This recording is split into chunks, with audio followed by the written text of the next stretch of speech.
రాజన్న సిరిసిల్ల జిల్లా కేంద్రం ఇచ్చేసి చేనేత ఐక్యవేదిక రాష్ట్ర నాయకులైనటువంటి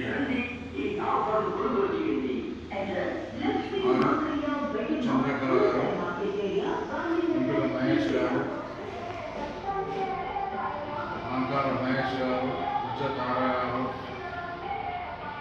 బూట్ల లత గారితో కలిసి ఇటీవల జిల్లా కాంగ్రెస్ పార్టీకి జిల్లా అధ్యక్షుడిగా ఎన్నికైనటువంటి పద్మశాలి సామాజిక నాయకుడు శ్రీ సంగీతం శ్రీనివాస్ గారిని ఐక్యవేదిక రాష్ట్ర కమిటీ పక్షాన సన్మానించుకోవడం జరిగింది. అదేవిధంగా సిరిసిల్ల జిల్లాతో పాటు నల్లగొండ మరియు జగిత్యాల జిల్లాలకు కూడా పద్మశాలి ముద్దుబిడ్డల్ని జిల్లా కాంగ్రెస్ కమిటీ అధ్యక్షులుగా నియమించినటువంటి కాంగ్రెస్ అధిష్టానానికి, ముఖ్యమంత్రి రేవంత్ రెడ్డి గారికి, మరి పిసిసి అధ్యక్షుడు మహేష్ కుమార్ గౌడ్ గారికి కూడా హృదయపూర్వక కృతజ్ఞత తెలియజేస్తా ఉన్నాం. అదేవిధంగా మరి రాబోయే రోజుల్లో కూడా మరి ఏదైతే ప్రభుత్వంలో ఖాళీగా ఉన్నటువంటి పవర్లూమ్ కార్పొరేషన్ అయితేనేమి, చేనేత కార్పొరేషన్ అయితేనేమి, పద్మశాలి కార్పొరేషన్ అయితేనేమి, వీటిని కూడా త్వరగా పద్మశాలి నాయకులతో భర్తీ చేసి మరి వాటికి తగిన బడ్జెట్ కేటాయించి చేనేత పద్మశాలి సామాజిక వర్గాలకు న్యాయం చేయాలని ఈ సందర్భంగా నేను ప్రభుత్వాన్ని, ముఖ్యమంత్రి గారికి విజ్ఞప్తి చేస్తూ ఉన్నా. మరి అదేవిధంగా రాష్ట్రంలో చేనేత సహకార సంఘాలకు మరి ఏదైతే క్యాష్ క్రెడిట్స్ 33 కోట్లు బకాయిలు ఉన్నాయి, వాటిని కూడా మాఫీ చేయాలని నేను ముఖ్యమంత్రి గారిని కోరుతా ఉన్నా. అదేవిధంగా చేనేత సహకార సంఘాలకు ఎన్నికలు నిర్వహించి మరి ఎస్కోను బలోపేతం చేసి సహకార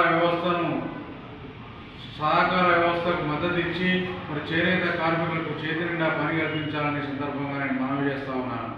ప్రభుత్వం వచ్చేసి 2 సంవత్సరాలు గడిచినప్పటికీ కూడా మరి పద్మశాలి సామాజిక వర్గాలకు, చేనేత సామాజిక వర్గాలకు తగు విధంగా ప్రోత్సాహకాలు ప్రభుత్వం నుంచి లభించడం లేదు. ఎన్నో పర్యాయాలు మేము విన్నవించినప్పటికీ కూడా ఈ చేనేత సామాజిక వర్గాల పట్ల, పద్మశాలి జాతి పట్ల ప్రభుత్వం అవలంబిస్తున్న విధానాన్ని మేము ఈ సందర్భంగా నేను ఖండిస్తా ఉన్నా. మరి రాష్ట్ర ప్రభుత్వం ఇప్పటికైనా మా వర్గాల పట్ల, మాకున్నటువంటి కార్పొరేషన్ల పట్ల చిత్తశుద్ధితో, కాంగ్రెస్ పార్టీలో సీనియర్ అయినటువంటి చాలామంది పద్మశాలి నాయకులు ఉన్నారు, వారి అనుభవాలను దృష్టిలో ఉంచుకొని వారికి పదవులు కేటాయించి మరి చేనేత సామాజిక వర్గాలకు సేవ చేసుకునే అదృష్టాన్ని కలిగించాలని సందర్భంగా మనవి చేస్తూ ఉన్నాను. ఎందుకు చెప్తున్నానంటే ఈ మాట, మరి గత 10 సంవత్సరాల ప్రభుత్వం కాలంలో మరి అనేక కష్ట నష్టాలకు వచ్చి పార్టీ జెండాలను మోసినటువంటి పద్మశాలి నాయకులు చాలామంది ఉన్నారు. మరి ఎలక్షన్ల ముందు వచ్చి మేమే అని పార్టీలో మేమే అంతా నడిపిస్తున్నామన్న ఆలోచనతో కొంతమంది ఆశావాహులు కార్పొరేషన్ల చైర్మన్లు తిరుగుతూ ఉన్నారు. అలాంటి వారిని మీరు దూరదృష్టిలో పక్కన పెట్టాలి. గత కొన్ని సంవత్సరాలుగా పార్టీకి సేవలు అందిస్తున్నటువంటి పద్మశాలి నాయకులను గుర్తించి వారికి పదవులు ఇవ్వాలి.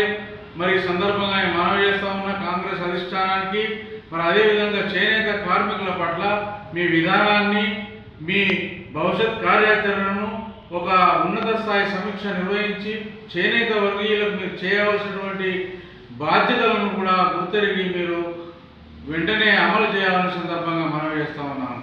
ఈరోజు రాష్ట్రంలో మరి 70,000 పైన చేనేత కార్మికులు మగ్గాలపై జీవనం సాగిస్తున్నారు. మరి రాష్ట్రంలో ఒకటి గత ప్రభుత్వం విధించినటువంటి జియో ట్యాగ్ నెంబర్ వల్ల మరి చాలామంది చేనేత కార్మికులు ప్రభుత్వ పథకాలకు దూరంగా నడవలసి వస్తుంది.